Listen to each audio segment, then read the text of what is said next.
Right ఇక details చూద్దాం. CM చంద్రబాబుతో డిప్యూటీ సీఎం పవన్ కళ్యాణ్ భేటీ ముగిసింది. ఉండవల్లిలోని చంద్రబాబు నివాసంలో దాదాపు 2.5 గంటల పాటు భేటీ కొనసాగింది. పలు కీలక అంశాలపై సీఎం డిప్యూటీ సీఎంల మధ్య చర్చ జరిగిందని తెలుస్తోంది. కాకినాడ పోర్టులో అక్రమ రేషన్ బియ్యం సరఫరా విషయాన్ని సీఎం చంద్రబాబు దృష్టికి తీసుకువెళ్లారని సమాచారం.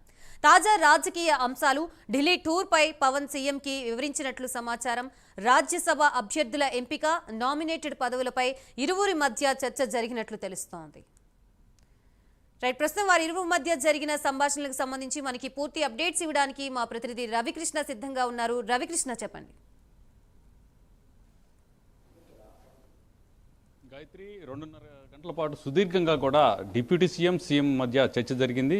సీఎం నివాసమైనటువంటి ఉండవల్లిలో సీఎం చంద్రబాబు నాయుడు ఇంటికి డిప్యూటీ సీఎం పవన్ కళ్యాణ్ వెళ్ళారు. ఆయన 1 గంటకు వెళ్ళారు. ఆ తర్వాత దగ్గర 4:30 వరకు కూడా అక్కడే ఉన్నారు. వీళ్ళిద్దరి మధ్య తీవ్రంగా కూడా చర్చ జరిగినట్టుగా కూడా తెలుస్తున్నటువంటి పరిస్థితి కనపడుతుంది.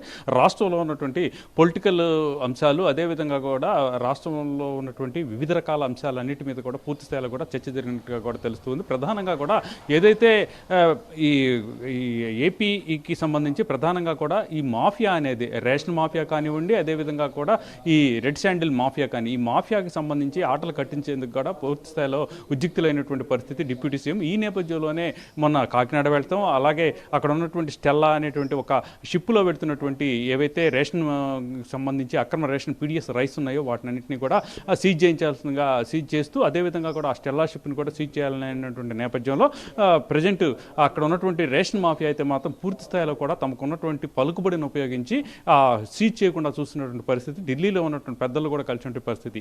అటువంటి సందర్భంలో ఈ డిప్యూటీ సీఎంతో భేటీ అయినటువంటి పరిస్థితులు మాత్రం ప్రత్యేకతను సంతరించుకున్నాయని చెప్పుకోవచ్చు. రాష్ట్రంలో జరుగుతున్నటువంటి ఏదైతే ఈ రేషన్ మాఫియాకి సంబంధించిన వ్యవహారాలు కానీ, అదేవిధంగా కూడా రాజ్యసభకు సంబంధించిన అంశం, రాజ్యసభకు సంబంధించి ప్రజెంట్ అయితే మాత్రం 3 రాజ్యసభ సీట్లు అయితే మాత్రం వెకేట్ అయినటువంటి పరిస్థితి. తిరిగి ఆ 3 రాజ్యసభ సీట్లకి సంబంధించి కూడా అభ్యర్థులు ఒకళ్ళైతే మాత్రం ఖరారైనట్లుగా కూడా తెలుస్తుంది. ఈ టీడీపీ నుంచి బీద మస్తాన్ రావు, అదేవిధంగా కూడా బీజేపీ నుంచి మాత్రం బీసీ నేత అయినటువంటి ఆర్ కృష్ణయ్యని ప్రతిపాదిస్తుంది బీజేపీ. దీనికి సంబంధించి మొన్న ఎప్పుడైతే ఈ పవన్ కళ్యాణ్ ఢిల్లీ వెళ్ళిన తర్వాత అక్కడ ఉన్నటువంటి ఢిల్లీ పెద్దలు పవన్ కళ్యాణ్తో సంప్రదించి పవన్ కళ్యాణ్కి ఈ విషయాన్ని తెలియజేశారు.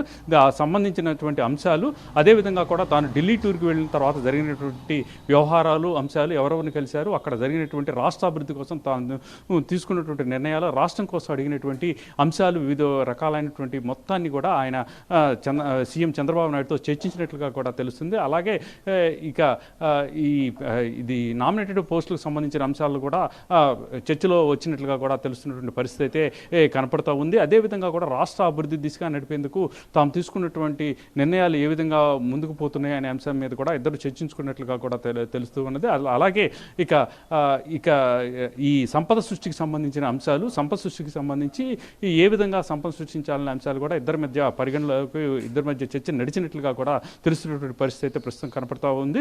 అలాగే ఇక జరిగేటువంటి ఏదైతే మంత్రివర్గ సమావేశం ఉందో ఆ కేబినెట్ సమావేశంలో కూడా ఈ రోజు జరిగినటువంటి అంశాలు ఏవైతే ఉన్నాయో వాటి మీద పూర్తి స్థాయిలో కూడా మంత్రుల వద్ద కూడా చర్చించడం జరుగుతుంది. అలాగే ప్రధానంగా కూడా శాంతి భద్రతల రక్షణే ధ్యేయంగా కూడా పనిచేస్తున్నటువంటి నేపథ్యంలో శాంతి భద్రతకు జరిగినటువంటి సంబంధించినటువంటి అంశాలు, అలాగే సోషల్ మీడియా వ్యవహారాలు అన్నింటినీ కూడా కూలంకషంగా కూడా చర్చించి సీఎం డిప్యూటీ సీఎం చర్చించినట్లు కూడా తెలుస్తుంది. ఒక మోడల్ రాష్ట్రంగా ఏపీని తీర్చిదిద్దేందుకు తాము తీసుకున్నటువంటి చర్యలు ఏ విధంగా ఉంటున్నాయి, ఏమిటి అనే దాని మీద, అలాగే అభివృద్ధి, సంక్షేమం, ఓన్లీ సంక్షేమంతోనే వదిలేయకుండా కూడా అభివృద్ధి దిశగా కూడా రాష్ట్రాన్ని ఏ విధంగా ముందుకు నడపాలి, సంపద ఏ విధంగా సృష్టించాలి అనే తదితర విషయాలన్నీ కూడా వీళ్ళ ఇరువురి మధ్య కూడా చర్చకు వచ్చినట్లు కూడా తెలుస్తుంది. Right, thank you Ravikrishna.